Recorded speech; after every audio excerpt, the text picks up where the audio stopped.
हम लोग last lecture में देखे थे ग्रेविटेशनल फोर्स क्या होता है, ग्रेविटी कैसे वर्क करता है, ग्रेविटेशन का हमारे लाइफ में क्या यूज है, Kepler's लॉ क्या है, ये सारी बातें हमने डिस्कस कर चुका है।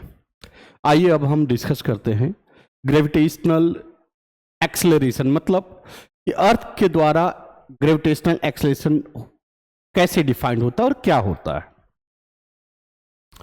हम जानते हैं कि किसी भी बॉडी का मास हो तो अर्थ अपनी तरफ अट्रैक्ट करती, खींचती है। उसी अट्रैक्टिव फोर्स को कहते हैं gravitational force. The force of attraction between the earth and any block, any planets, any substance is called gravitational force. हम बचपन से पढ़ते आ रहे हैं कि ग्रेविटेशनल फोर्स इक्वल टू, या फोर्स इक्वल टू, हम जानते हैं क्या होता है, मास इंटू एक्सेलरेशन। मास इंटू एक्सेलरेशन। बेटा रे, यहां पे अगर वर्ड बोले ग्रेविटेशनल फोर्स तो क्या बोलेंगे, mass into acceleration due to earth. Are you getting what I am saying? ये देखो, यहां पे फोर्स इक्वल टू क्या जानते हैं, मास इंटू एक्सेलरेशन। यदि हम बात करें ग्रेविटेशनल फोर्स का, ग्रेविटेशनल फोर्स, तो ग्रेविटेशनल फोर्स क्या है रे बच्चा, मास इंटू ग्रेविटेशनल एक्सेलरेशन। क्या बेटा, ग्रेविटेशनल एक्सेलरेशन, जिसको कि हम जी से इंडिकेट करते हैं। G is the acceleration due to earth या ग्रेविटी। क्लियर है? इस जी का वैल्यू एक्चुअल में हम कांस्टेंट मानते हैं और इसका वैल्यू होता है 9.8 मीटर पर सेकेंड स्क्वायर, या ऑलमोस्ट इक्वल टू 10 मीटर पर सेकेंड स्क्वायर लेते हैं। क्लियर है क्या? यहां पे ग्रेविटेशनल फोर्स क्या है, मास इंटू ग्रेविटेशनल एक्सेलरेशन। आओ एक एग्जांपल देके समझते हैं। देखो, मान लो कि यह एक अर्थ है, मान लो एक अर्थ है, इसका मास m है, इसका रेडियस r है। यह एक ब्लॉक है, मान लो एक ब्लॉक है जिसका मास स्मॉल m है। बाबू रे ध्यान देना प्लीज, स्मॉल m है। अब देखो, यह एक दूसरे को अट्रैक्ट करेगा और इसी अट्रैक्टिव फोर्स को क्या कहेंगे, ग्रेविटेशनल फोर्स। क्या बोलेंगे, ग्रेविटेशनल फोर्स। क्या बोलेंगे बेटा, ग्रेविटेशनल फोर्स। हम जानते हैं gravitational force equal to how much, तो याद होगा आपको जी। जी बोले तो universal gravitational constant, mass of earth into mass of block upon दोनों के बीच की separating distance R square. Clear है बेटा? क्लियर है बेटा? हमने क्या बोला, gravitational force equal to means force applied by the earth, force applied by the earth to the block या सिस्टम।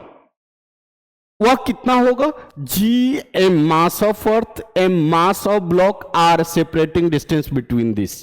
तो G M M by R square, this is the force of gravitation. अच्छा बेटा रे, force equal to अभी बताया क्या होता है, मास इंटू एक्सेलरेशन। क्या जानते हैं, मास इंटू एक्सेलरेशन। तो इसको हम ऐसे भी लिख सकते हैं, F G equal to M into acceleration due to gravity. Acceleration due to gravity आपके बुक में दिया है, देखिए। अब इक्वल टू क्या बोला, G M M by R square. G क्या है, यूनिवर्सल ग्रेविटेशनल कांस्टेंट, एम क्या है, mass of earth, small M क्या है, मास ऑफ ब्लॉक, और आर क्या है, सेपरेटिंग डिस्टेंस। क्लियर? यहां पे देखिए लिखा हुआ F equal to M into G. M क्या है, मास ऑफ ब्लॉक, और जी क्या है, ग्रेविटेशनल एक्सेलरेशन। अब ये दोनों इक्वेशन को इक्वेट करेंगे। क्या करेंगे, इक्वेट करेंगे। बोले तो एफ, देखो कैसे, G M M by R square equal to M into G. Clear बेटा? यहां पे m से m कैंसिल, क्या बच गया बेटा, g equal to G M by R square. यहां g क्या है, ग्रेविटेशनल एक्सेलरेशन। g क्या है, ग्रेविटेशनल एक्सेलरेशन। बोले तो acceleration due to gravity, acceleration due to gravity. आपने देखा कि ग्रेविटेशनल एक्सेलरेशन का फॉर्मूला है G universal gravitational constant, mass of earth, R के separating distance between the centre of earth and centre of block. Clear? यदि हम surface of अर्थ की बात करें, देखो मान लो ये सरफेस ऑफ अर्थ है, इसका रेडियस r है, इसका मास m है, और ये ब्लॉक है, इसका मास स्मॉल है। एक बात ध्यान देना कि अर्थ का रेडियस और इस ब्लॉक का रेडियस नहीं के बराबर, नेग्लिजिबल है। बेस्ट एग्जांपल बताएं कि एक फुटबॉल है जो कि सरफेस पे रखा हुआ है। अब बताओ फुटबॉल का रेडियस और अर्थ के रेडियस में कितना का डिफरेंस है? फुटबॉल का रेडियस लगभग नहीं के बराबर होगा, जबकि अर्थ का रेडियस वेरी लार्ज कितना होता है? 6400 किलोमीटर होता है। समझ में आ गया? तो हम क्या बोलेंगे कि अर्थ का radius is more larger than what? Radius of football. तो हम बोल सकते हैं कि फुटबॉल का radius very very very less than R, which is negligible. क्या बोलेंगे? नेग्लिजिबल, मतलब उसको कंसीडर नहीं करेंगे। कब भाई?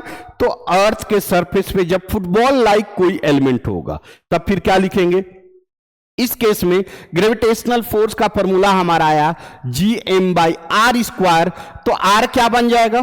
Capital R। क्यों बन जाएगा? क्योंकि स्मॉल r का value very very very very small. तो यह क्या है?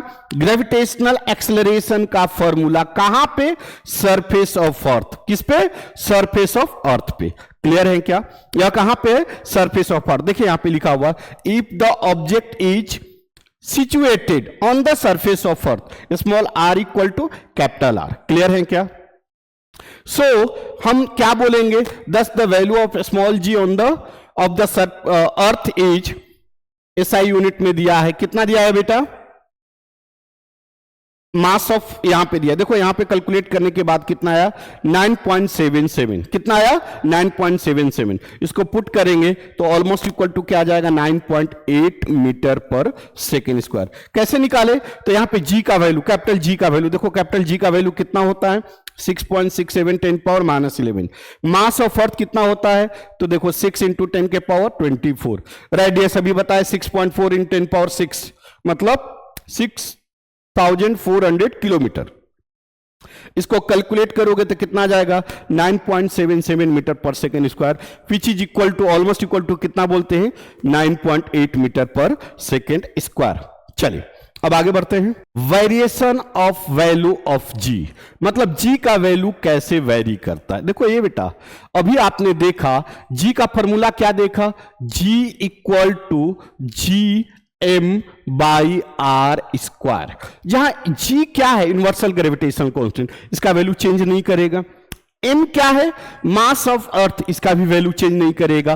तो चेंज किसका कर सकता है? r का। r का बोले तो सेंटर ऑफ अर्थ और ब्लॉक के बीच के डिस्टेंस। मान लो कि आपको पता है कि अर्थ ये है, अर्थ का रेडियस कैपिटल आर है, हम अर्थ के सरफेस से समथिंग हाइट पे लेंगे तो बताओ तो आर का वैल्यू क्या हो जाएगा? चेंज हो जाएगा। कितना आ जाएगा आर का value? Capital R plus H. क्या हो जाएगा? Capital R plus H. आप यहां पे देख रहे होंगे कि जी इनवर्सली प्रोपोर्शनल टू क्या है? R square. G inversely proportional to क्या है? R square. तो आर का वैल्यू बढ़ेगा तो जी का वैल्यू घटेगा, और आर का वैल्यू घटेगा तो जी का वैल्यू बढ़ेगा। आप देखिए बोलेंगे आर इंक्रीज करेगा देन जी का वैल्यू क्या करेगा? डिक्रीज करेगा। जबकि आर डिक्रीज करेगा देन जी का वैल्यू इंक्रीज करेगा। ये बात समझे? क्यों हुआ? क्योंकि G inversely proportional to R. R क्या है? Separating distance between the centre of earth and centre of block, जिस ब्लॉक का हमें जी निकालना है। समझ में आ गया क्या? तो यहां पे देखिए, यहां पे हमने अर्थ के सरफेस से h हाइट पे लिए तो r का वैल्यू कितना हो गया? स्मॉल r कितना आ गया? Capital R plus h। यहां पे r का वैल्यू बढ़ गया सो g का वैल्यू क्या हो गया? घट जाएगा। समझ में आ गया? अब आइए हम थोड़ा सा बुक्स को रीड करते हैं। देखिए यहां पे लिखा है change along the surface of earth. देखिए will value g same everywhere on the surface of earth. देखो यदि अर्थ को हम स्फेरिकल माने, क्या माने? स्फेरिकल, फुटबॉल की तरह स्फेरिकल माने, अगर ऐसा मानते हैं तो हर जगह रेडियस क्या होगा? सेम। और जब रेडियस सेम होगा तो जी का फॉर्मूला हो जाएगा Gm/r²। अब देखो जी का भी वैल्यू चेंज नहीं होगा। क्यों नहीं होगा? क्योंकि यूनिवर्सल ग्रेविटेशनल कांस्टेंट है। m क्या है, मास ऑफ अर्थ, वो भी चेंज नहीं होगा, और r क्या है, रेडियस ऑफ अर्थ, ये भी चेंज नहीं होगा। मतलब ये सभी वैल्यू क्या हो गए, कांस्टेंट हो गए। जब कांस्टेंट हो गए तब फिर g का वैल्यू क्या हो जाएगा, कांस्टेंट, चेंज नहीं होगा। और यही जब हम कंसीडर करते हैं तो g का वैल्यू कितना आता है, 9.8 मीटर पर सेकेंड स्क्वायर। बट एक्चुअलिटी ऐसा नहीं है। अर्थ का अर्थ एक्चुअल में कंप्लीटली स्फेरिकल नहीं है, बल्कि अर्थ क्या है, इलिप्टिकल है। कैसा है, इलिप्टिकल। अब इलिप्टिकल कैसे किसे कहते हैं भाई, तो अर्थ जो है अंडे के आकार का, एक के आकार का है। कैसा है बेटा, एक के आकार का। मान लो यह एक्सिस है, इसको कहते हैं इक्वेटर और इसको कहते हैं पोल। क्या कहते हैं, पोल। इसको क्या कहते हैं, इक्वेटर। क्या बोलते हैं, इक्वेटर। अब देखो यहां पे आर का वैल्यू ज्यादा है और यहां पे आर का वैल्यू कम है। देखो यहां पे यह इक्वेटर को आर ही बोलते हैं और पोल को आरपी बोलते हैं। देखो बेटा यहां पे आर का वैल्यू ज्यादा है और यहां पे आर का वैल्यू कम है, ध्यान देना। तो अभी आपने बोला कि G inversely proportional to R square. आपने ये भी बात बोला कि आर का वैल्यू बढ़ेगा तो जी का वैल्यू घटेगा, आर का वैल्यू घटेगा तो जी का वैल्यू बढ़ेगा। क्लियर है क्या।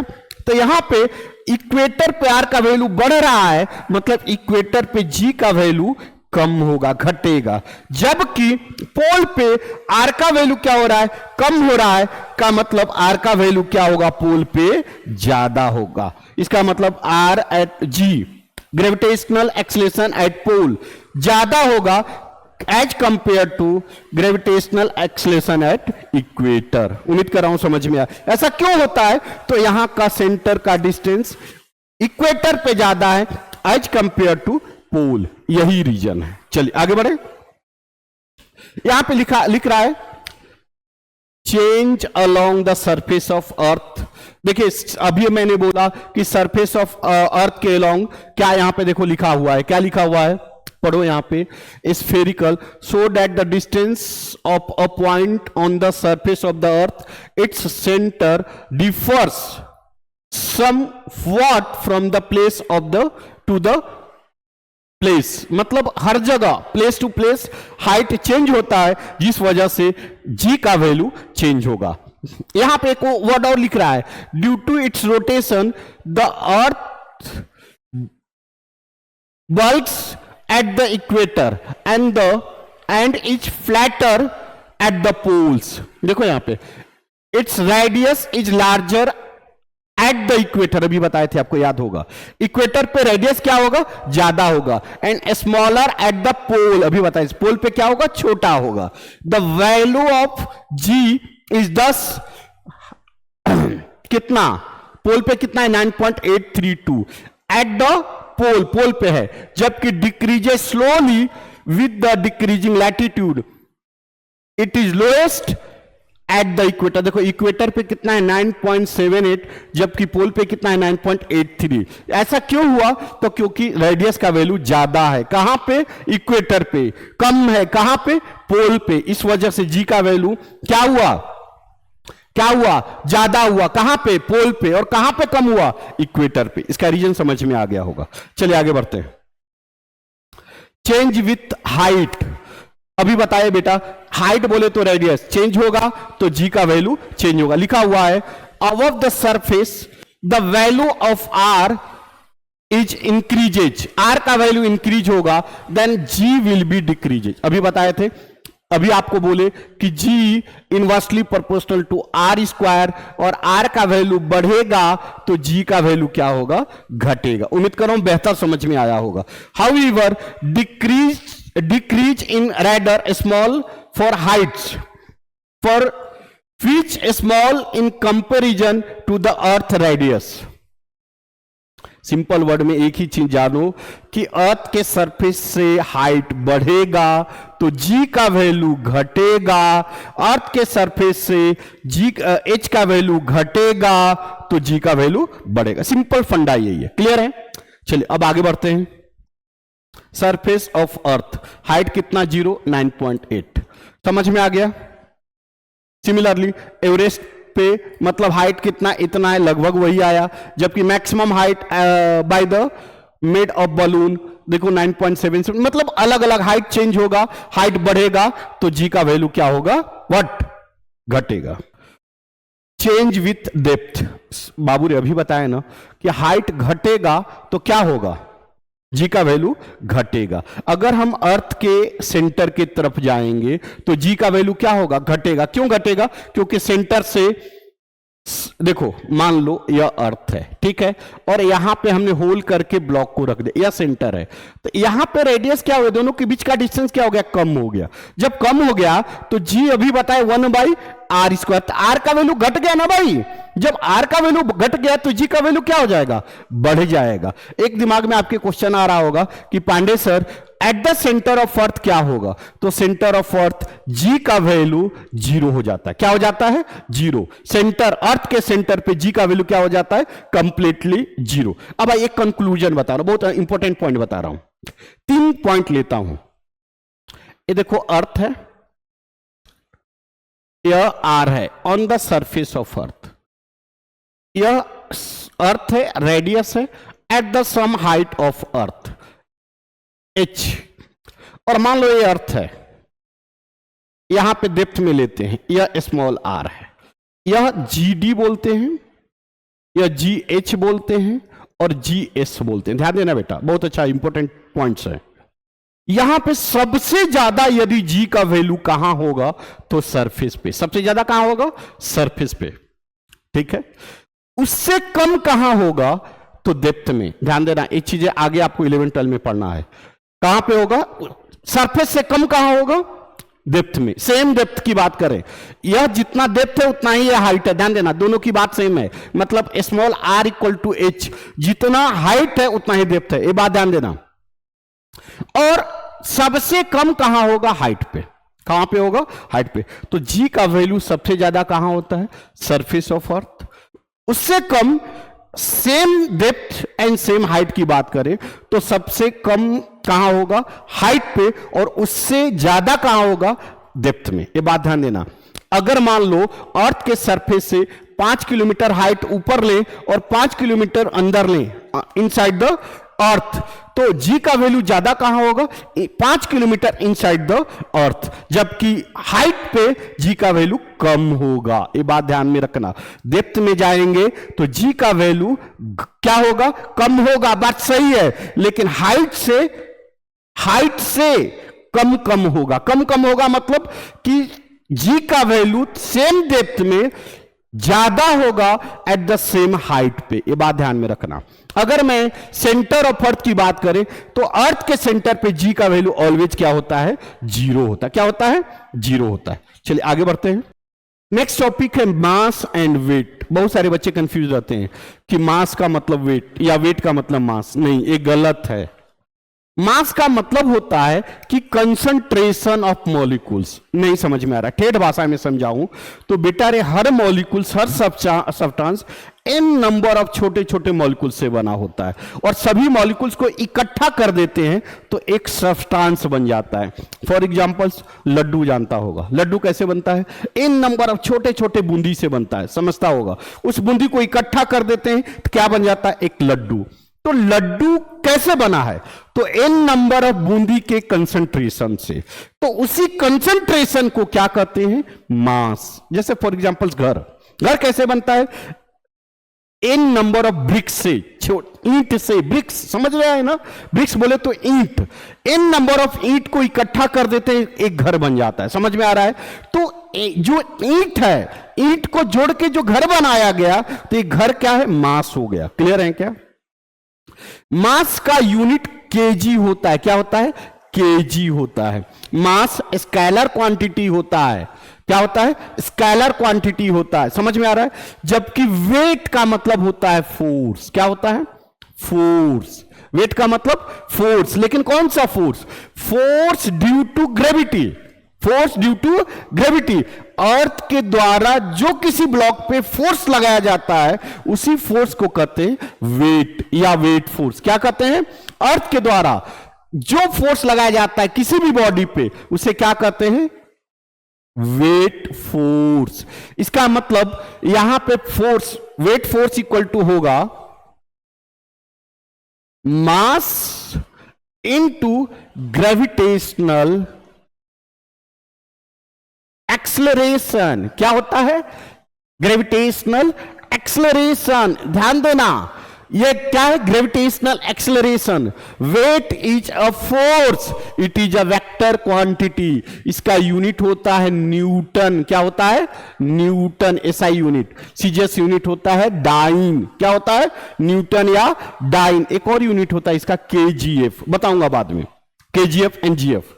तो एम क्या है? मास। मास क्या है? कंसंट्रेशन ऑफ, एक एन नंबर ऑफ मॉलिक्यूल्स को इकट्ठा कर दिए तो क्या बन गया? मास। इसका यूनिट क्या होता है? किलोग्राम। क्या होता है? किलोग्राम। जबकि सीजीएस यूनिट क्या होता है? ग्राम। क्या होता है? ग्राम। क्लियर है क्या? उसी तरह वेट क्या है? Weight is nothing but force. आप वेट को मास नहीं बोल सकते, वेट को मास नहीं बोल सकते, या मास को वेट नहीं बोल सकते। क्यों? क्योंकि weight is nothing but force. Force कौन सा फोर्स? अर्थ के द्वारा किसी ब्लॉक पे जो फोर्स लगाया जाएगा उसी फोर्स को क्या कहते हैं? Weight force. और फोर्स इक्वल टू क्या होता है? Mass into acceleration. तो यहां पे कौन सा एक्सेलरेशन होगा? Gravitational acceleration. तो mass, weight force equal to mass into gravitational acceleration. अब आइए देखते हैं। देखिए, weight force, force equal to M into G. M बोले तो मास और जी बोले तो ग्रेविटेशनल एक्सेलरेशन। यहां पे देखिए लिखा हुआ weight. Weight of an object is defined as force with which acting which the earth attract the object. अभी बताए थे ना कि अर्थ जिस ऑब्जेक्ट, जिस फोर्स से किसी ऑब्जेक्ट को अटैक करेगी उसी फोर्स को क्या कहते हैं? वेट कहते हैं। यहां पे देखिए मास का भी दिया होगा। The mass is the amount of matter present in the object. अभी बताए थे ना कि इन नंबर ऑफ बूंदी को इकट्ठा करके जो इकट्ठा करेंगे ना, कलेक्ट करेंगे ना, उसी को क्या कहते हैं? Object. Mass of object. Clear है क्या? उम्मीद कर रहा हूं बेहतर समझ में आया होगा। देखिए, वेट का यूनिट क्या है? न्यूटन। जबकि मास का यूनिट दिया होगा केजी। आपके बुक यहां पे तक नहीं दिया। क्लियर है क्या?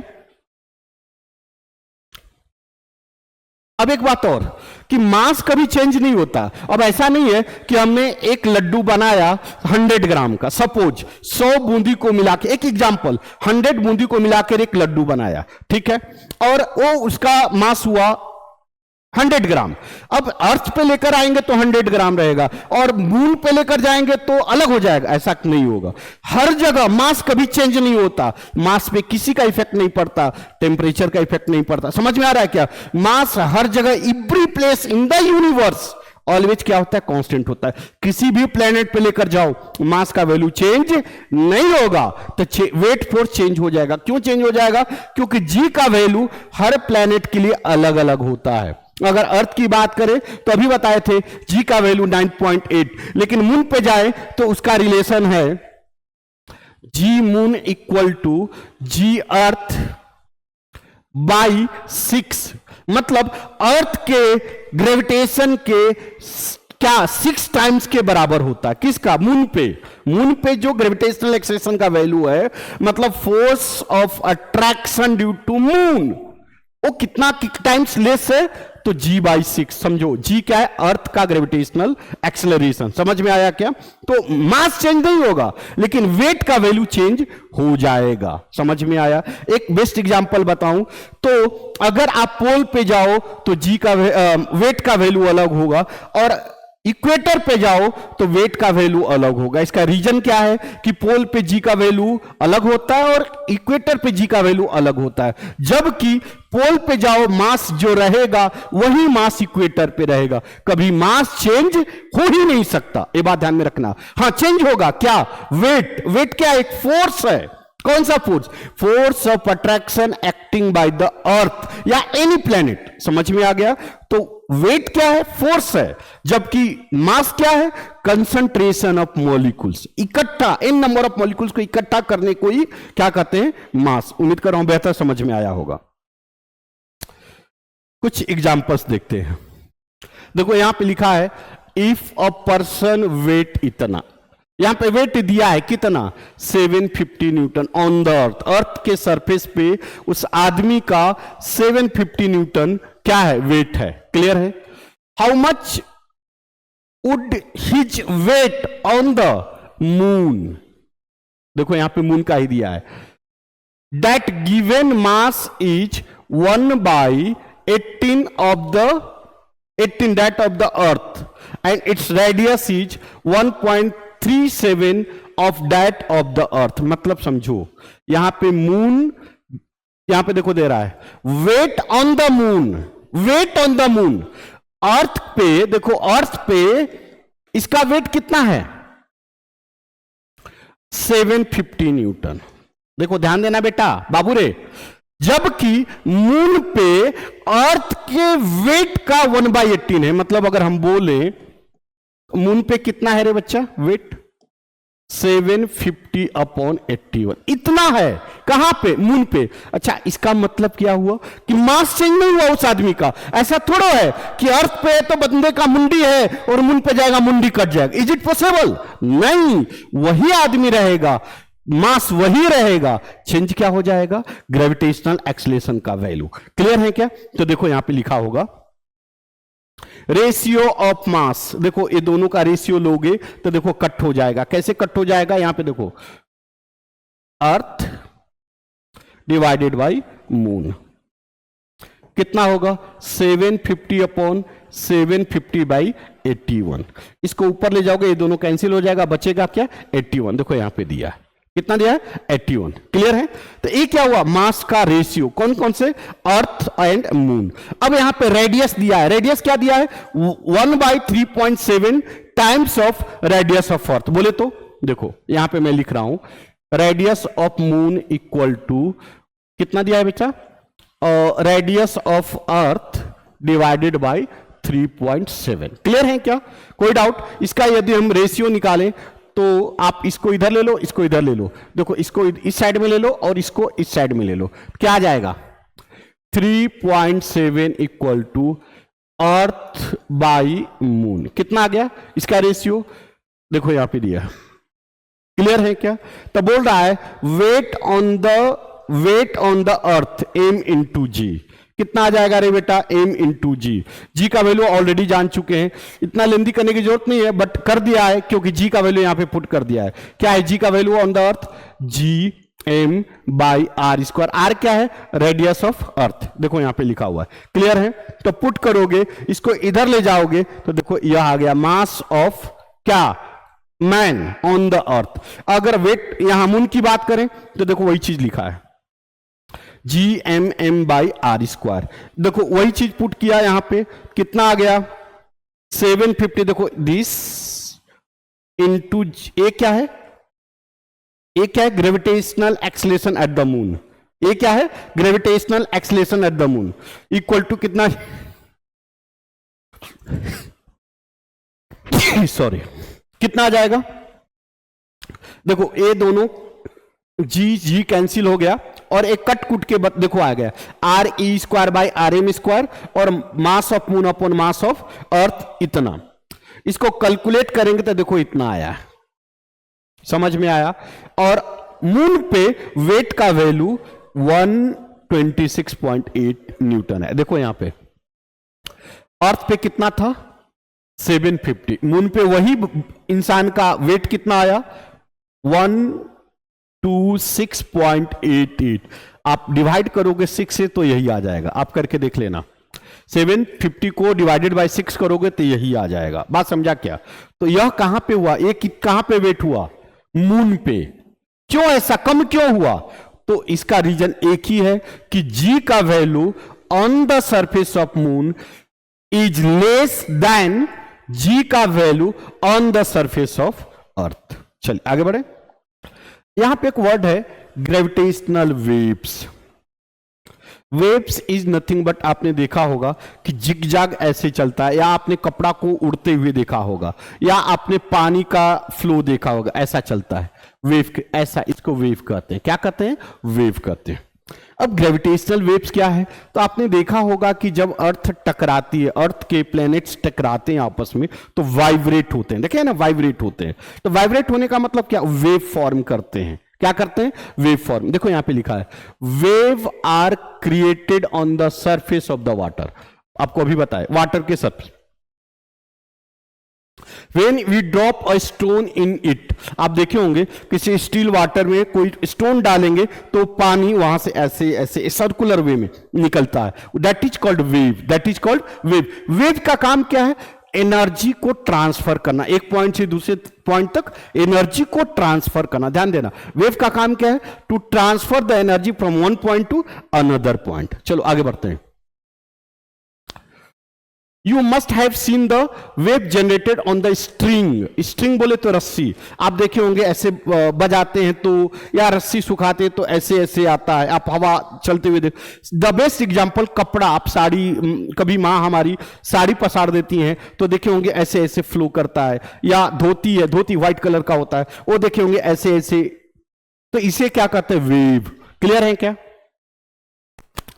वेव्स कितने टाइप्स के होते हैं? दो तरह के होते हैं, एक होते हैं मैकेनिकल वेव और एक होते हैं इलेक्ट्रोमैग्नेटिक वेव। मैकेनिकल वेव का एग्जांपल है साउंड वेव। क्या है? साउंड वेव, वाटर वेव, जिसको चलने के लिए मीडियम का होना जरूरी है। नेक्स्ट एग्जांपल है इलेक्ट्रोमैग्नेटिक वेव, इसका एग्जांपल है लाइट वेव, उसके बाद microwave, X ray, U ultraviolet ray, these all are examples of क्या है? Electromagnetic wave. यहां पे दिया होगा electromagnetic waves, gamma rays, X ray, ultraviolet ray, infrared, microwave, radio wave etcetera. Clear है? ये सब क्या है? Electromagnetic wave. अब आगे आइए, देखिए यहां पे gravitational waves is a very different types of wave. They have been called the waves on the fabric of space time. Einstein predicted their existence in 1916. These waves are very weak and it is very difficult to detect them. Better है simple word में जान जाओ कि earth wave, gravitational wave is nothing but, जो भी object attract होता है ना, तो ग्रेविटेशनल वेव की वजह से होता है। अर्थ की सराउंडिंग एक है, उस सराउंडिंग के अंदर क्या है? ग्रेविटेशनल वेव किसी चीज को अट्रैक्ट करती है। एक सराउंडिंग के बाद बियॉन्ड आप जाएंगे ना, तो हमारा इन्वर्स, मतलब हमारे अर्थ की सराउंडिंग खत्म हो जाती है, और वहां पे क्या होता है कि इफेक्ट ऑफ अर्थ या force of attraction of earth खत्म हो जाता है, जीरो हो जाता है, और उसी को कहते हैं स्पेस, वहां पे जी का वैल्यू जीरो होता है। क्लियर है? तो उसको कहते हैं वेटलेस। आप देखे होंगे एस्ट्रोनॉट्स ऊपर जाते हैं तो तैरते रहते हैं, इसका रीजन क्या है कि हमारे अर्थ के ग्रेविटेशनल या फील्ड के बियॉन्ड जाते हैं, जहां पे जी का वैल्यू जीरो होता है, नेग्लिजिबल होता है, इसलिए वो अर्थ की तरफ अट्रैक्ट नहीं होते, खींच नहीं पाते। क्लियर है? देखो यहां पे दिया है फ्री फॉल। फ्री फॉल क्या है? Take a small stone, hold it in your hand, which forces are acting on the stone. जब मान लो कि हमने हाथ पे रखा, ठीक है, तो आप देख रहे होंगे कि मेरे हाथ पे कुछ फोर्स लग रहा है, मतलब लग रहा है कि कुछ वेटेड यहां पे रखा हुआ है। ऐसा क्यों लग रहा है? क्योंकि देखो यह मास है, और इस मास को कौन अट्रैक्ट कर रहा है? अर्थ कर रहा है, मतलब फोर्स अर्थ इसको खींच रहे हैं नीचे की तरफ। तो जा क्यों नहीं रहा है? तो इसको सपोर्ट कर रहा है मेरा हाथ। समझ में आ रहा है क्या? इसका अपोज कर रहा है कौन? मेरा हाथ। समझ में आ रहा है क्या? अगर ये फोर्स ज्यादा रहता तो मेरा हाथ भी नीचे चला जाता, लेकिन इस ग्रेविटेशनल फोर्स से हमारा हाथ का सपोर्टिंग फोर्स ज्यादा है, इसलिए बॉडी कहां पे है? रुकी हुई है, अदरवाइज ये नीचे गिर जाती। क्लियर है क्या? What are forces acting on the stone after the release is? जब इसको रिलीज कर देंगे तो क्या लगेगा? ग्रेविटेशनल फोर्स, और बॉडी को किधर की तरफ खींचेगा? अर्थ के सेंटर की तरफ। क्लियर है क्या? आगे बढ़ते हैं।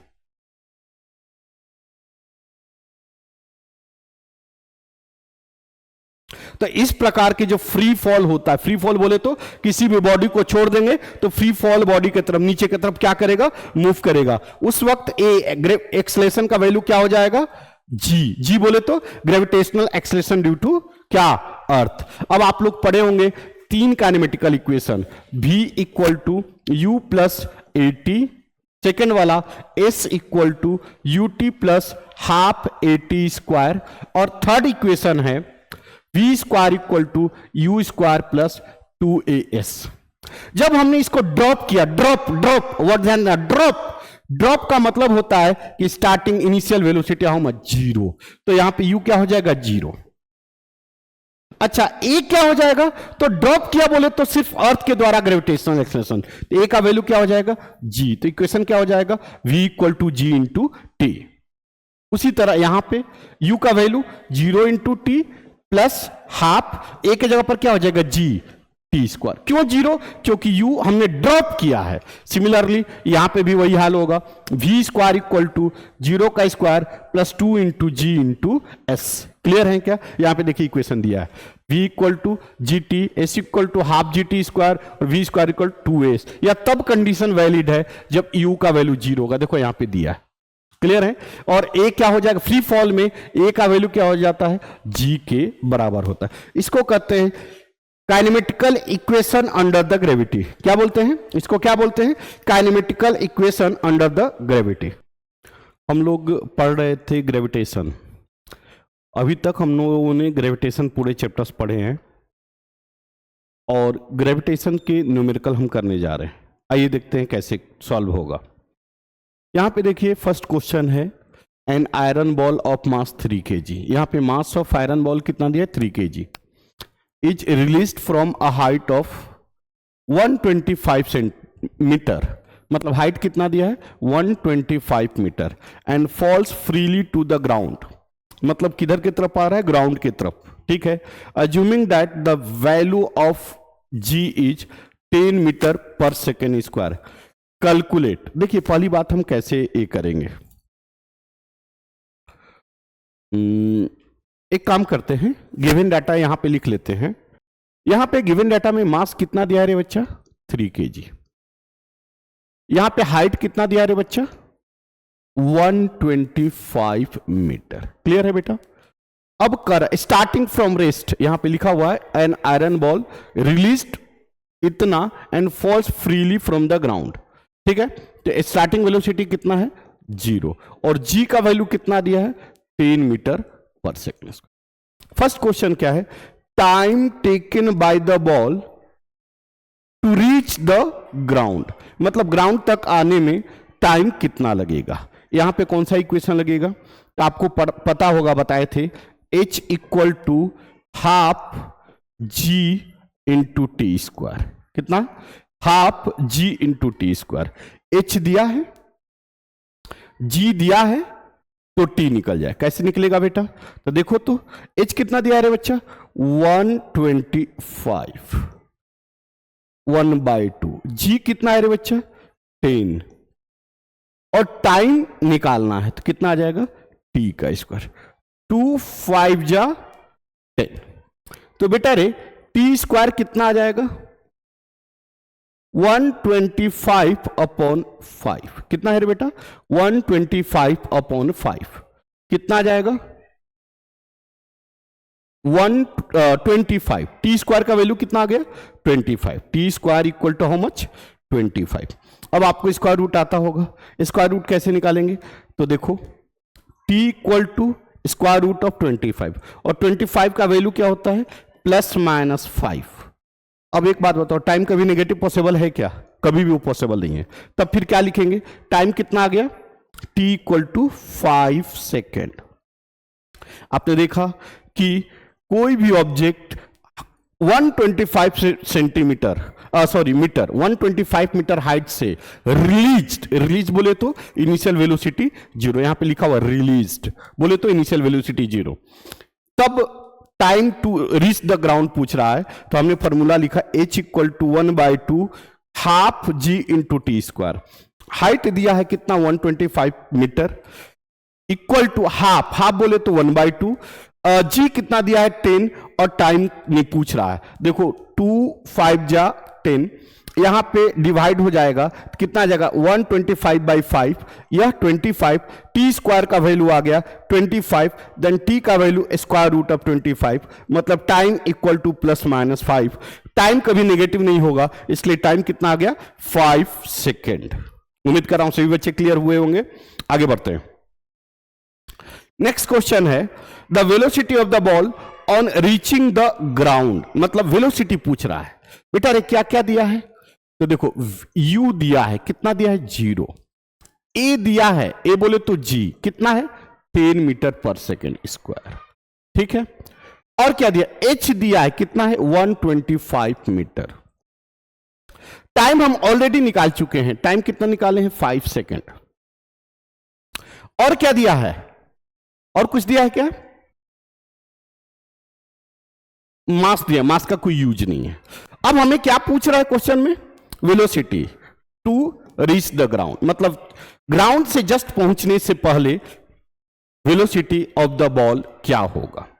तो हम दो तरीका है, अगर हम टाइम निकाल चुके हैं तो यह लिखेंगे v equal to G into T. एक तरीका यह है, g कितना है 10 और टाइम कितना है 5, कितना आ जाएगा 50 मीटर पर सेकेंड। एक तरीका ये हो गया। सेकेंड मेथड क्या है, देखो आप चाहो तो v स्क्वायर का यूज कर सकते हो, v square equal to 2gh, मैंने लास्ट लेक्चर में बताया था। Therefore v equal to square root of 2gh, यहां पे आप पुट करोगे स्क्वायर रूट निकालोगे तो भी वैल्यू आ जाएगा। उम्मीद कर रहा हूं velocity to strike the ground आप क्लियर हुए होंगे। चलिए आगे बढ़े। देखिए यहां पे क्या कह रहा है, नेक्स्ट क्वेश्चन है the height of the ball at half the time is taken to reach the ground, मतलब जो टाइम नीचे तक पहुंचने में जो टाइम लगा उसके हाफ टाइम में यह कहां पहुंचेगा। बोले तो t equal to how much 5 second आया था, अब कितना 5/2, हाफ का मतलब क्या हुआ, जो टाइम लगा था उसका हाफ, बोले तो 2.5 सेकेंड में क्या वो कहां तक पहुंचेगा। क्वेश्चन में क्या है कि ग्राउंड ऊपर से छोड़ा गया और 2.5 सेकेंड में कहां तक पहुंचेगा। ये 2.5 वर्ड बोला नहीं है, वह बोल रहा है कि 125 सेंटीमीटर को कवर करने में जो टाइम लगा उसका हाफ। तो सिंपल वर्ड में कितना लगा था 5 सेकेंड, तो 5 सेकेंड का हाफ कितना हो जाएगा 2.5 सेकेंड। अब आइए देखते हैं तो क्या पूछा है, हाइट क्या लगाएंगे, h equal to G 1/2 g into T square,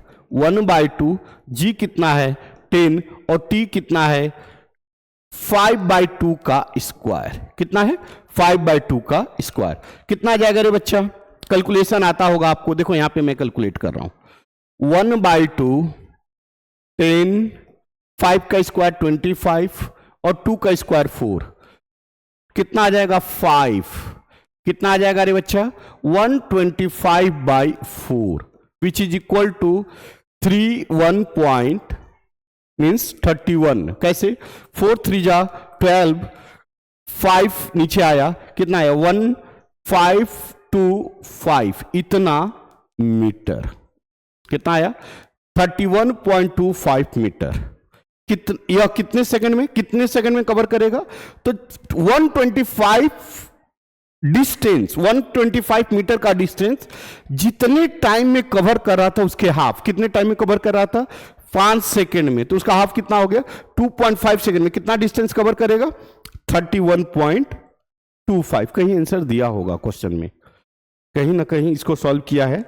देखिए टाइम आया 5 सेकेंड, आइए देखते हैं यहां पे देखिए टी 2.5 सेकेंड, 2.5 सेकेंड में डिस्टेंस ऊपर से कितना कवर किया, इतना, देखो अभी आया था हमारा 31.25, ठीक है ना। तो दस the height of the ball from the half time, half time बोले तो नीचे से ऊपर से इतना कवर करेगा, और नीचे से की बात करें नीचे बोले तो ग्राउंड, यह distance cover from the top, यहां से बॉल छोड़ा गया और यह 125 है, तो यह टोटल डिस्टेंस कितना कवर किया 31.25 मीटर, क्लियर है। तो यह डिस्टेंस कितना होगा, टोटल कितना है 125 minus 31.25 which is equal to 93.75 metre. उम्मीद कर रहा हूं समझ में आया होगा, क्लियर दिया। And tennis ball is thrown up and reaches a height of this, देखो हाइट दिया है, मतलब एक टेनिस बॉल है जिसको कि ऊपर की तरफ फेंका गया, ठीक है ना, और ये कहां तक जा रहा है, कितने हाइट तक 4.05 मीटर तक गया, ठीक है ना। Before coming down what was its initial velocity, मतलब नीचे आने से पहले इसका वेलोसिटी क्या होगा, starting velocity, how much time will it take to come down. देखो एक सिंपल वर्ड में यहां से यहां पे जस्ट मैक्सिमम हाइट पे इसका वेलोसिटी ऑलवेज जीरो होगा। क्यों होगा? कोई भी ऑब्जेक्ट जाता है तो रीच करता है तो मैक्सिमम हाइट के बाद नीचे की तरफ आता है, मतलब एक समय ऐसा आएगा जब इसका वेलोसिटी क्या होगा? जीरो हो जाएगा। अब कह रहा है कि कितना टाइम लगेगा नीचे आने में, तो नीचे आने में मतलब बोले तो v इक्वल टाइम पूछा है, हाइट दिया है, फिर हम क्या करेंगे? देखो हम क्या जानते हैं? h equal to 1/2 g into T square. Clear है क्या? h कितना दिया है? 4.5, 1/2 10 इंटू टी स्क्वायर कितना जाएगा? 5। तो T square equal to 4.5 upon 5 कितना जाएगा? टी स्क्वायर इक्वल टू कितना आ जाएगा रे बच्चा? 0.9। कितना आ गया? 0.9। यह आपका क्या निकल गया? Time to reach the ground. तो टाइम कितना आ जाएगा? Square root of 0.9। देखो कहीं दिया होगा। अच्छा 4.05 है, 4.05 है तो कितना आ जाएगा रे बच्चा? टी स्क्वायर इक्वल टू कितना आया था? 4.05। तो टी इक्वल टू कितना आ जाएगा? 4.05। तो इसका डिवाइडेड बाय 5, इसका स्क्वायर रूट कितना आ जाएगा? इसका वैल्यू आएगा 0.81 और t का वैल्यू आ जाएगा 0.9 सेकेंड। समझ में आया क्या? ये कब आया? जब पार्टिकल को ऊपर से ड्रॉप किया गया तब। ठीक है, आगे पढ़ते हैं। एक और क्वेश्चन था। A tennis ball is thrown up and reaches a height of this before coming down, what was its initial velocity. एक क्वेश्चन ये है कि टेनिस बॉल को यहां से फेंका गया, कितना से? v0 से। तो v0 का वैल्यू क्या होगा? क्वेश्चन ये है। तो हम कैसे निकाल सकते हैं? तो देखो v0 square equal to 2g into H, v0 equal to root 2g into H, v0 equal to 2, g कितना है? 10 और h कितना दिया है? 4.05। ठीक है, इसको कैलकुलेट आप करोगे तो आएगा 81। कितना आ रहा है? 81। इसका वैल्यू आ जाएगा 9। तो वेलोसिटी क्या होगा? 9 मीटर पर सेकेंड। उम्मीद कर रहा हूं समझ आया होगा। नेक्स्ट टॉपिक है ग्रेविटेशनल पोटेंशियल एनर्जी। क्या है? Gravitational potential energy. Simple word में हमने बताया था कि अर्थ के बाउंड्री लेयर के अंदर जितने एनर्जी के वजह से कोई ऑब्जेक्ट रहेगा या आएगा, उसी एनर्जी को कहते हैं ग्रेविटेशनल पोटेंशियल एनर्जी। चलो ठेठ भाषा में समझते हैं, नहीं समझ में आ रहा। मान लो कि मेरा और आपका, मतलब मैं टीचर आप स्टूडेंट, हमने आपको मारा 2-4 थप्पड़, ठीक है, और आपको हमसे गुस्सा आ गया और मैं मारने के बाद मैं चाह रहा हूं कि आपके घर में आपके पेरेंट्स से शिकायत करूं। चलिए, अब मैं आपके घर पे आया, आपके गेट पे आया, ध्यान देना।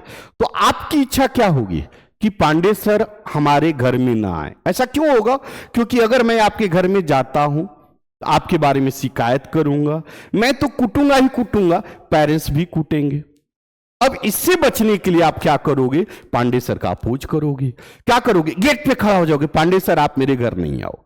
उसके बावजूद, उसके बियॉन्ड हमने आपको धक्का देकर आपके घर आ गया।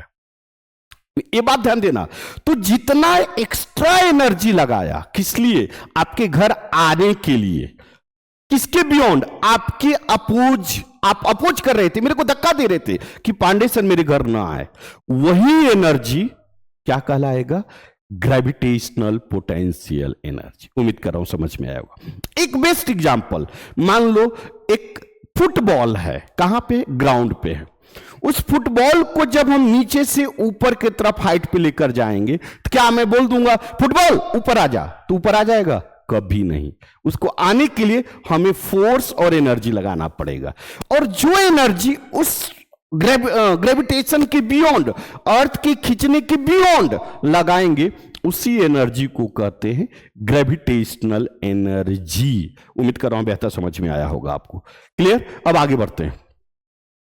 यहां पे कह रहा है we have study potential energy in the last standard, the energy stored in the object because of its position. देखो यहां पे लिखा है स्टोर्ड इन द ऑब्जेक्ट। अभी बताए थे ना कि मैं आपके घर आऊंगा, तो आपके घर में जब आऊंगा तो आपके अंदर क्या भरा हुआ है? डर। किस बात का? कि पांडे सर तो कूटेंगे ही, मम्मी पापा भी कूटेंगे। समझ में आया क्या? तो उसी डर ऑफ एनर्जी इज कॉल्ड क्या? Potential energy, that will be stored. अब आगे बढ़ते हैं। This energy is relative and increases as we go greater height. Simple word में, हाइट बढ़ेगा तो एनर्जी क्या होगा? बढ़ेगा। आपको पता है ना कि फुटबॉल जितना जाता, जैसे ब्रिक्स है, ईंट है, ब्रिक्स हम ग्राउंड से फर्स्ट फ्लोर लेकर जाते हैं तो थक जाते हैं, 10th फ्लोर लेकर जाना है तो क्या उतना ही एनर्जी लगेगा? नहीं, और ज्यादा एनर्जी लगेगा। और उसी एनर्जी को क्या कहेंगे? Gravitational potential energy. क्यों कहेंगे? क्योंकि अर्थ के बियॉन्ड लेकर जा रही। अर्थ क्या चाह रही है? उस ब्रिक्स को नीचे की तरफ खींचना, और हम क्या चाह रहे हैं? नहीं, ब्रिक्स को ऊपर की तरफ लेकर जाना, ऊपर, हाइट, सरफेस से ऊपर। समझ में आ रहा है क्या? और इसी एनर्जी को हम क्या बोलते हैं? Gravitational potential energy. उम्मीद कर रहा हूं बेहतर समझ में आया होगा। यहां पे देखिए हाइट बढ़ेगा तो क्या होगा? पोटेंशियल एनर्जी बढ़ेगा।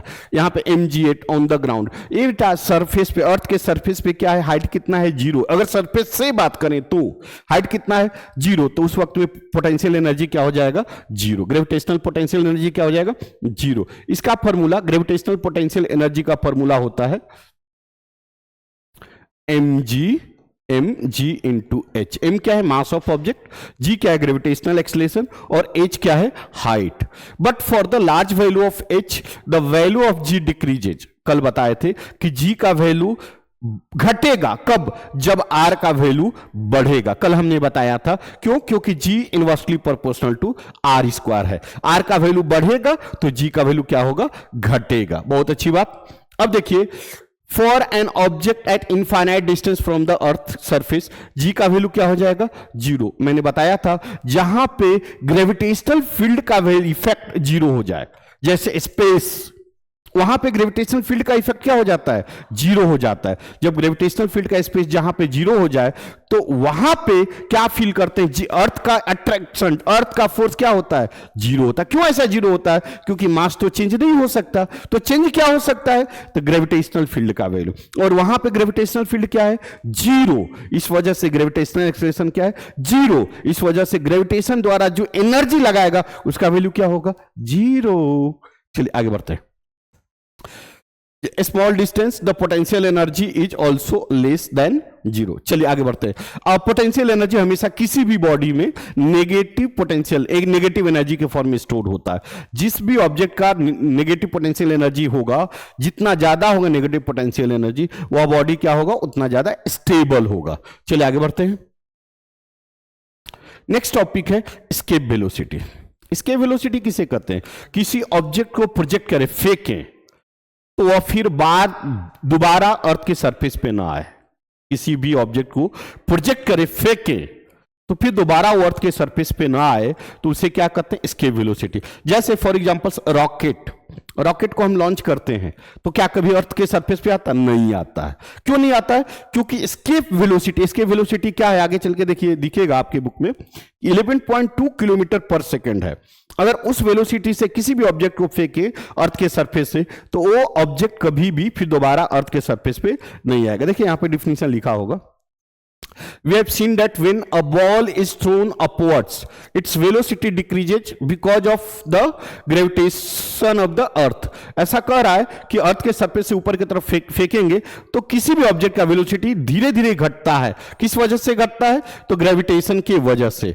The velocity becomes 0।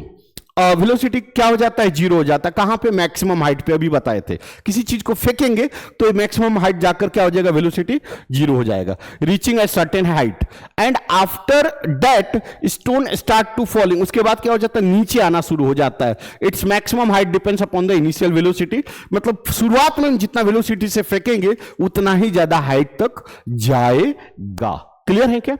अब आगे बढ़ते हैं।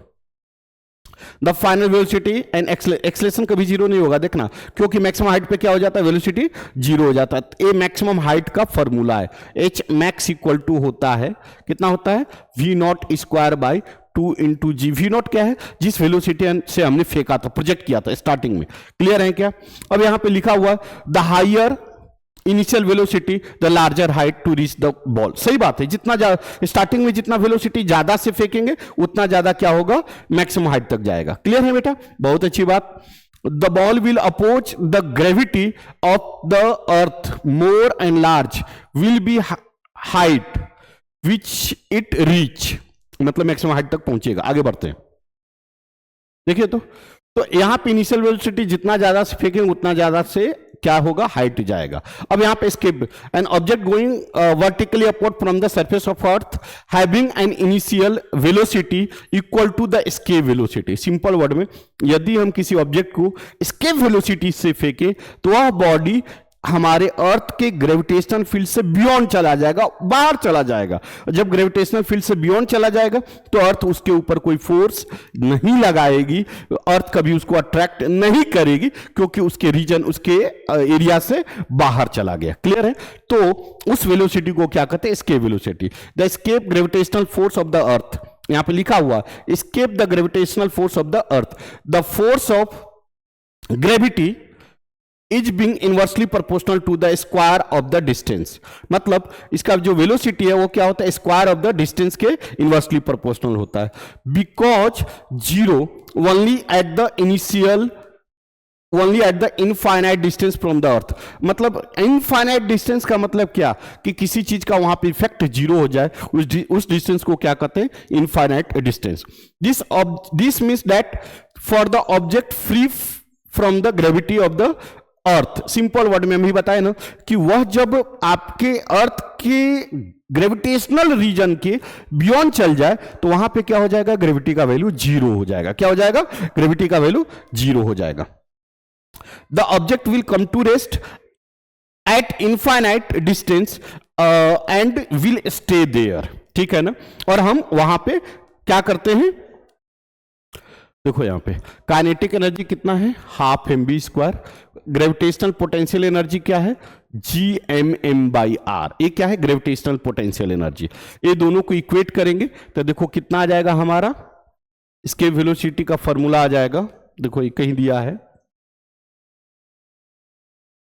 एस्केप वेलोसिटी का फॉर्मूला आएगा √2gr। कैसे आया, half M V square kinetic energy minus G M M by R equal to 0। एक कंजर्वेशन ऑफ एनर्जी से है। तो देखो यह मास से यह मास क्या हो गया, कैंसिल हो गया।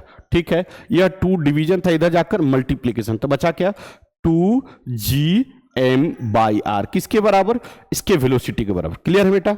अच्छा, तब स्क्वायर है तो इधर जाकर क्या होगा, स्क्वायर रूट, कितना आ गया, √2gm बाई आर। ठीक है, अब यहां पे g कैसे लिख दिए, आइए समझाते हैं। 2gm बाई आर आया है, ऊपर नीचे r से मल्टीप्लाई और डिवाइड कर दिए, कितना आ जाएगा रे बच्चा, यह हो जाएगा 2gm by R square into R. ठीक है, और कल हमने बताया था एक किसका फॉर्मूला है, ग्रेविटेशनल एक्सलेशन का। कल हमने बताया था g इक्वल टू कितना होता है, gm बाई आर स्क्वायर, कहां पे, ऑन द सरफेस ऑफ अर्थ। तो क्या फॉर्मूला आ जाएगा, 2g इंटू आर। क्या हो जाएगा, 2g इंटू आर, जहां 2g का वैल्यू 9.8 और अर्थ ऑफ रेडियस कितना होता है 6.4 × 10⁶। तो ये टोटल वैल्यू कितना आ जाएगा, 11.2 किलोमीटर पर सेकेंड। मतलब किसी भी ऑब्जेक्ट को एक सेकेंड में 11 किलोमीटर अर्थ के सरफेस से फेंक के तो वह ऑब्जेक्ट कभी भी अर्थ के सरफेस पे रिटर्न बैक नहीं आएगा। और इसी वेलोसिटी को क्या कहते हैं, एस्केप वेलोसिटी कहते हैं। इसका मतलब यह है कि वह मिनिमम वेलोसिटी जिससे हम अर्थ के सरफेस से फेंकें, प्रोजेक्ट करें तो दोबारा अर्थ के सरफेस पे ना आए, वह कहां चला जाए, अर्थ के ग्रेविटेशनल फील्ड, ग्रेविटेशनल रीजन, जहां से अर्थ उस ऑब्जेक्ट को अट्रैक्ट कर सकता है, खींच सकता है, उस रीजन से बाहर चला जाए, तो उस वेलोसिटी को कहते हैं, क्या कहते हैं, एस्केप वेलोसिटी, जिसका वैल्यू कितना होता है 11.2 किलोमीटर पर सेकेंड। चलिए आगे बढ़ते हैं।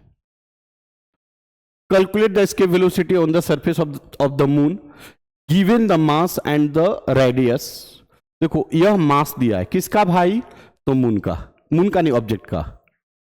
Calculate the escape velocity of the surface of the moon given the mass and radius, mass इतना है एंड रेडियस इतना है, ठीक है।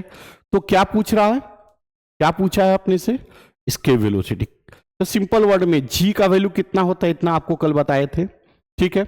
मास कितना दिया है 7.34 इंटू 10⁻22 और रेडियस कितना है, इतना। अभी आपने एस्केप वेलोसिटी का फॉर्मूला यहां पे देखिए सामने दिख रहा है, कितना है 2gm/r, ठीक है। तो यहां पे क्या हो जाएगा 2g का वैल्यू आपको पता है कितना है, g का वैल्यू है 6.67 इंटू 10⁻⁻11, ठीक है। एम मास आपको पता है, मास कितना दिया है रे बच्चा, दिया है 7.34 इंटू 10⁻22, ठीक है। और रेडियस दिया, रेडियस कितना दिया रे बच्चा 6.4 इंटू, कहीं दिया होगा देखो यहां पे दिया है, नहीं यहां पे दिया है ना रेडियस 1.74 इंटू 10⁻6, ठीक है। इसको कैलकुलेट अगर हम करेंगे तो देखो इतना आ रहा है 2.37 किलोमीटर पर सेकंड, मतलब अर्थ के मून के सरफेस से कितना वेलोसिटी से प्रोजेक्ट करें, 2.37 किलोमीटर पर सेकंड से प्रोजेक्ट करें तो वह ऑब्जेक्ट फिर दोबारा अर्थ के सरफेस पे नहीं आएगा, और यह हमारा क्या रहा, एस्केप वेलोसिटी। क्लियर है बेटा, चलिए आगे बढ़ते हैं। कि किसी भी ऑब्जेक्ट पे अर्थ का इफेक्ट जीरो हो जाए, अर्थ खींचना बंद कर दे, उसको अटैक करना बंद कर दे, तो उसे क्या कहते हैं, वेटलेस। यहां पे लिखा होगा देखिए ना क्या लिखा है, the space traveller will as well as object space craft appears to be floating. Why does this happen, through the space craft is the height from the surface of the earth. मतलब earth के surface से कुछ height पे जाने के बाद क्या हो जाता है कि जी का वैल्यू, अभी कल ही बताए थे कि जी का वैल्यू जैसे जैसे अर्थ के सरफेस से ऊपर जाएंगे घटते जाएगा, एक समय ऐसा आ जाएगा कि जी का वैल्यू क्या हो जाएगा, जीरो हो जाएगा। देखिए यहां पे तो the value of G there is not zero in the space station, the value of G is only 11%, कितना रह जाता है 11%, less than the value on the surface of the earth, मतलब अर्थ के सरफेस के वैल्यू से कम हो जाता है। कितना बचता है, सिर्फ 11% बचता है। कितना बचता है, सिर्फ 11% बचता है। Thus the height of the space craft not the reason for the their weightless, मतलब सिंपल वर्ड में वहां पे जी का वैल्यू इतना नेग्लिजिबल होता है, इतना कम हो जाता है। कितना हो जाता है बेटा, सिर्फ 9.8 का 11%। 11% समझ में आ रहा है कितना, लगभग नहीं के बराबर, लगभग नहीं के बराबर। तो इसलिए वहां पे जी का वैल्यू लगभग नहीं के बराबर होता है, तो कोई भी ऑब्जेक्ट क्या करता है, फ्लोट करता है। क्या करता है, फ्लोट करता है। क्यों, क्योंकि अर्थ का इफेक्ट लगभग नेग्लिजिबल होता है। यहां पे the space craft is not falling on the earth because its velocity along the orbit. The only force acting on it is gravitational force earth, and therefore it is a free fall. क्या कहते हैं, free fall, क्योंकि वहां पे कोई gravitation और कोई अर्थ का इफेक्ट नहीं होता है। As the velocity of the free fall does not depend on the properties of an object, the velocity of the free fall is the same for the spacecraft, ठीक है ना, the travelers and the objects in the craft. Thus its traveler released an object from her hand, it will remain stationary with the respect of her. देखो simple word में space craft में यदि हम कोई चीज को छोड़ देंगे तो क्या कहेगा, वैसे ही रेस्ट में रहेगा। क्यों रहेगा, क्योंकि उसके ऊपर कोई फोर्स नहीं रहेगा, कोई नहीं खींचेगा। क्यों नहीं खींचेगा, क्योंकि जी का वैल्यू लगभग नेग्लिजिबल होता है। चलो इस तरह से पूरा चैप्टर समाप्त हो गया। एक बार इसका न्यूमेरिकल्स देख लेना, कोई डाउट आए पूछ लेना, और फिर नेक्स्ट चैप्टर के बारे में हम डिस्कस करेंगे। All the best, thank you.